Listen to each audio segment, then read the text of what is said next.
안녕하세요. 여러분의 지적 호기심을 채워드리는 깊이 있는 분석, 틈틈이와 알아보는 미국 주식 이야기입니다.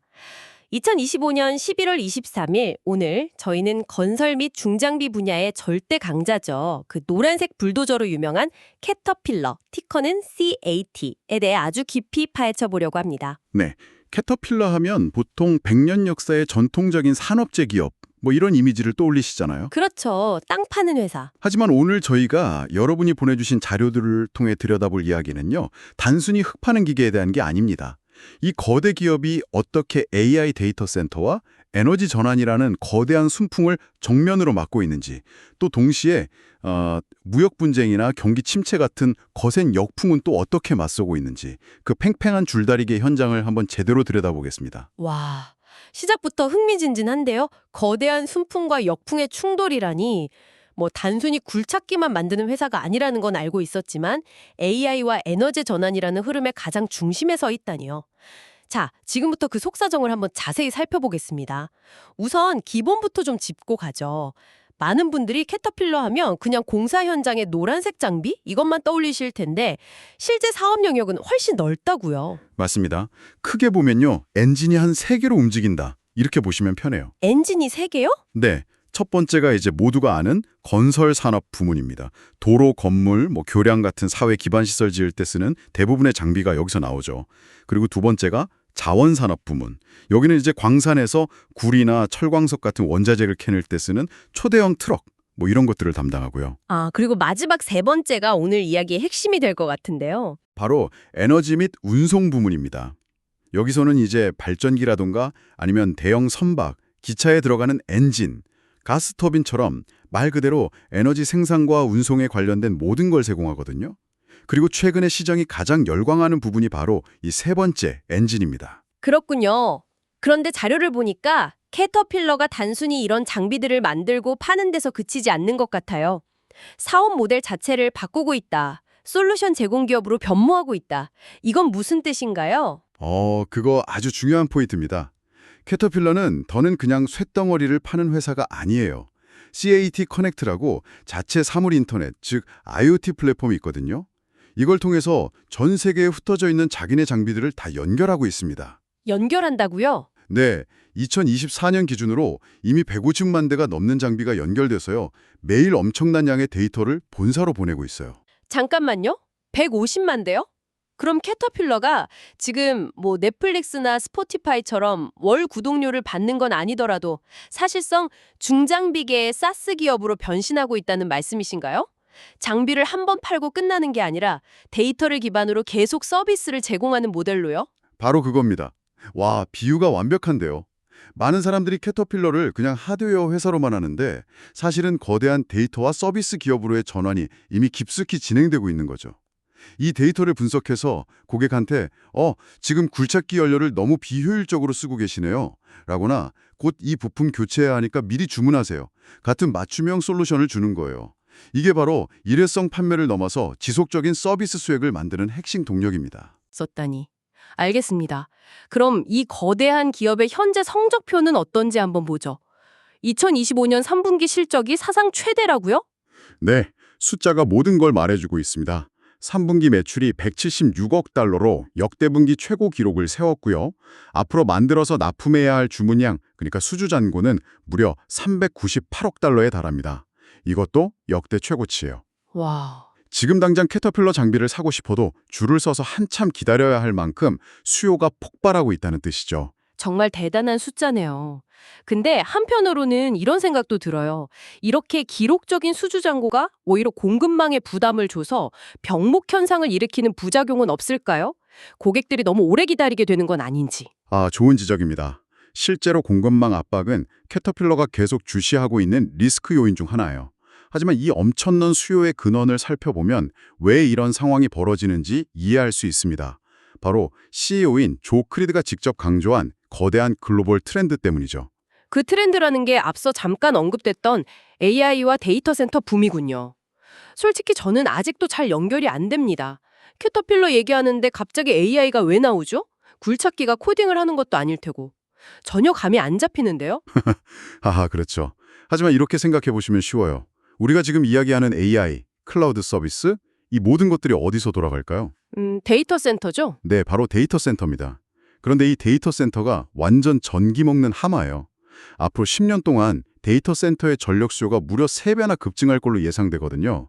이 데이터 센터들은 24시간 365일 단 1초의 오차도 없이 안정적으로 전기를 공급받아야만 합니다. 아, 그 전력 공급을 캐터필러가 책임진다는 거군요. 정확합니다. 단순히 정전에 대비한 비상 발전기 수준이 아니고요. 아예 기존 전력망과 독립적으로 24시간 내내 자체 전기를 생산하는 주전력, 즉 프라임 파워 솔루션까지 공급합니다. 금융거래나 AI 연산이 처리되는 데이터 센터한테 0.1초의 정전은 수조 원의 손실로 이어질 수 있잖아요. 와, 그렇죠. 그렇기 때문에 외부 요인에 전혀 영향을 안 받는 독립적인 전력 시스템이 거의 생명줄과도 같은 거죠. 캐터필러는 이 분야의 압도적인 강자입니다. 구체적인 사례를 보니까 더 와닿네요. 유타주에 짓고 있는 줄이라는 데이터 센터 프로젝트에 캐터필러가 전력 솔루션을 공급하는 대규모 계약을 맺었다는 내용이 자료에 있네요. 네, 그게 바로 캐터필러의 기술력과 시장 지배력을 명확하게 보여주는 사례입니다. 단순 부품 공급이 아니라 데이터 센터 운영의 심장부인 전력 시스템 전체를 설계하고 책임지는 계약이니까요. AI 혁명이 가속화될수록 캐터필러의 엔진은 더 힘차게 돌아갈 수밖에 없는 구조인 거죠. 듣고 보니 우리가 쓰는 모든 크라우드 서비스, AI 챗봇의 뒤에 캐터필러의 거대한 엔진이 묵묵히 돌아가고 있었던 거군요. 정말 상상도 못한 연결고리네요. 여기에 또 다른 성장 동력이 있다고요? 바로 에너지 전환입니다. 전 세계가 전기차, 풍력, 태양광 같은 친환경 에너지로 넘어가고 있잖아요. 그런데 이 전환을 위해서는 구리, 흑연, 리튬 같은 핵심 광물이 어마어마하게 필요합니다. 향후 10년간 이 광물들의 수요가 약 40% 증가할 것으로 보여요. 아, 그리고 그 광물들을 땅속에서 캐내려면 바로 캐터필러의 거대한 채굴 장비들이 필요하겠군요. 이제야 퍼즐이 맞춰지는 느낌입니다. 맞습니다. 이게 캐터필러의 자원산업 부문에 직접적인 호재로 작용하는 거죠. 실제로 관련 자료를 보면 광업 분야의 설비 투자, 그러니까 캐펙스는 2030년까지 지금보다 50%나 증가할 것으로 전망됩니다. 결국 캐터필러는 AI와 에너지 전환이라는 우리 시대 가장 거대한 두 개의 파도에 올라탄 형국이라고 할 수 있습니다. 와, 정말 미래 성장 동력이 확실해 보이네요. AI의 뇌 역할을 하는 데이터 센터의 심장을 책임지고 녹색 경제로 가는 길을 닦는 삽을 공급하고 있으니까요. 이렇게 들으면 지금 당장 투자해야 할 것 같은데 혹시 저희가 놓치고 있는 그림자는 없을까요? 이 모든 장밋빛 전망을 위협갈 만한 리스크 요인도 분명히 자료에 나와 있을 것 같은데요. 물론입니다. 동전의 양면처럼 빛이 강하면 그림자도 짙어지게 마련이죠. 캐터필러가 마주한 리스크들은 그 규모 또한 만만치 않습니다. 본격적으로 그 그림자들을 살펴보기에 앞서서 긍정적인 측면, 즉 강세론의 근거를 다시 한번 정리해보죠. 첫째는 앞서 말한 사상 최대 실적과 수주 잔고, 현재 사업이 얼마나 탄탄한지를 보여주는 명백한 증거고요. 둘째는 이런 성공에 안주하지 않고 미래를 위해 과감한 투자를 단행하고 있다는 점입니다. 투자를 얼마나 하길래 과감하다고 표현하시는 건가요? 2025년부터 2030년까지의 설비 투자 규모를요, 이전 5년 대비 무려 2배로 늘릴 계획입니다. 2배나요? 네. 특히 폭발하는 데이터 센터와 에너지 시장 수요에 대응하기 위해서 대형 엔진 생산 능력은 2배, 천연가스 터빈 생산 능력은 2.5배까지 확대하겠다고 밝혔습니다. 미래 수요에 대한 엄청난 자신감 없이는 불가능한 투자죠. 마지막 긍정적 요인은 앞서 말한 안정적인 서비스 부문의 성장입니다. 2016년 이후 서비스 매출만 100억 달러가 늘었는데요. 이건 경기를 타는 장비 판매와 달리 꾸준한 현금 흐름을 만들어주는 아주 든든한 버팀목이 되어주거든요. 알겠습니다. 탄탄한 현재 실적, 미래를 향한 과감한 투자, 그리고 안정적인 서비스 수익까지. 강세론자들의 주장은 충분히 이해가 갑니다. 그럼 이제 정말로 동전의 뒷면을 살펴볼 시간입니다. 이렇게 좋은 이야기를 속에서 우리가 반드시 알아야 할 잠재적 리스크는 무엇인가요? 가장 크고 직접적인 골칫거리는 바로 관세 문제입니다. 이건 뭐 추측이 아니라 회사 스스로 3분기 실적 발표에서 아주 명확하게 언급한 내용이에요. 관세가 없었다면 4분기 조정 영업이익률이 작년보다 높았겠지만 관세 영향을 고려하면 오히려 낮아질 것이라고 못을 박았어요. 와, 그건 그냥 비용이 좀 늘었다는 수준이 아니네요. 무역 정책이라는 외부 변수가 회사의 수익성을 직접적으로 깎아먹고 있다는 말이군요. 이건 기업이 통제할 수 없는 리스크라는 점에서 더 무서운데요. 그렇습니다. 그리고 이런 불확실성은 회사의 미래 전망에도 짙은 그림자를 들이우고 있습니다. 캐터필러는 이례적으로 2025년 전망을 두 가지 시나리오로 나눠서 제시했어요. 첫 번째는 관세 영향이 없을 경우인데요.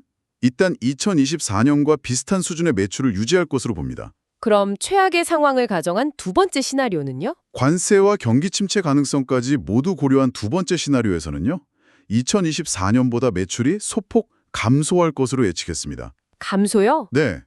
회사 내부에서조차 매출 감소 가능성을 공식적으로 열어두고 있다는 건 투자자 입장에선 아주 강력한 경고 신호로 받아들일 수밖에 없죠. 하반기 경제 상황을 상당히 보수적으로, 어쩌면 비관적으로 보고 있다는 뜻입니다. 다른 위험 신호도 있나요? 네, 고객들의 심리에서도 이상 신호가 감지됩니다. 자원산업 부문을 보면 구리나 금 같은 원자재 가격이 여전히 높은 수준을 유지하고 있거든요. 그럼에도 불구하고 광산 고객들이 자본 지출에 신중한 태도를 보이고 있다는 분석이 나옵니다. 그러니까 광산 회사들이 돈은 잘 벌고 있는데 미래가 불확실하니까 새 장비를 사는 데는 지갑을 닫고 망설이고 있다는 거군요. 전형적인 경기 둔화의 전조 증상처럼 들리네요. 맞습니다. 돈을 벌어도 투자를 꺼린다는 건 그만큼 경제 전반에 대한 불안감이 크다는 뜻이죠. 이것 때문에 해당 부문의 최종 사용자 대상 장비 판매는 오히려 감소할 것으로 예상됩니다. 마지막으로 고질적인 공급망 문제와 인플레이션, 인건비 상승 같은 거시경제적 압박도 여전히 주시하고 있다고 밝히고 있어서요.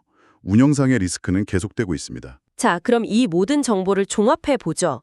한쪽에서는 AI, 데이터 센터와 에너지 전환이라는 그야말로 시대적인 변화의 물결을 타고 사상 최대 시점을 기록하면서 미래에 대한 과감한 투자를 하고 있는 캐터필러의 모습이 있습니다. 하지만 다른 한쪽에서는 통제 불가능한 관세 문제, 그리고 잠재적인 경기 둔화라는 강력한 역풍을 정면으로 마주하고 있죠. 고객들조차 돈을 벌면서도 투자를 망설일 정도로요. 2025년 말 캐터필러의 이야기는 거대한 기회와 중대한 거시경제 리스크의 정면 충돌, 이렇게 요약할 수 있습니다. 그러니까 한쪽에서는 엄청난 기회라는 순풍이 불어오고 다른 쪽에서는 만만치 않은 리스크라는 역풍이 부는 그야말로 팽팽한 줄다리기 상황이네요. 바로 그렇습니다. 앞으로 이 기업이 야심찬 성장 계획을 실행해 나가면서 외부에서 불어오는 이 어려움들을 어떻게 헤쳐나가는지가 가장 중요한 관전 포인트가 될 겁니다. AI와 에너지 전환이라는 기회를 현실로 만들 것인가? 아니면 거시경제 리스크의 발목을 잡힐 것인가? 지금 캐터필러는 바로 그 기로에 서 있습니다. 오늘 캐터필러를 통해 우리는 100년 역사의 전통적인 산업 거인이 어떻게 AI, 클라우드 컴퓨팅, 친환경 에너지라는 최첨단 트렌드의 숨은 심장이 될 수 있는지 엿볼 수 있었습니다. 여러분께 이런 질문을 던지며 마무리하고 싶네요. 이 오래된 굴뚝 산업의 거인이 사실은 미래 기술과 에너지 산업의 숨은 주인공은 아닐까요? 이처럼 거대한 변신을 준비하고 있는 또 다른 전통 기업은 어디일까요? 여러분의 생각을 자유롭게 나눠주세요. 그리고 앞으로 더 알고 싶은 기업이 있다면 댓글로 남겨주세요. 저희가 심층적으로 분석해 드리겠습니다.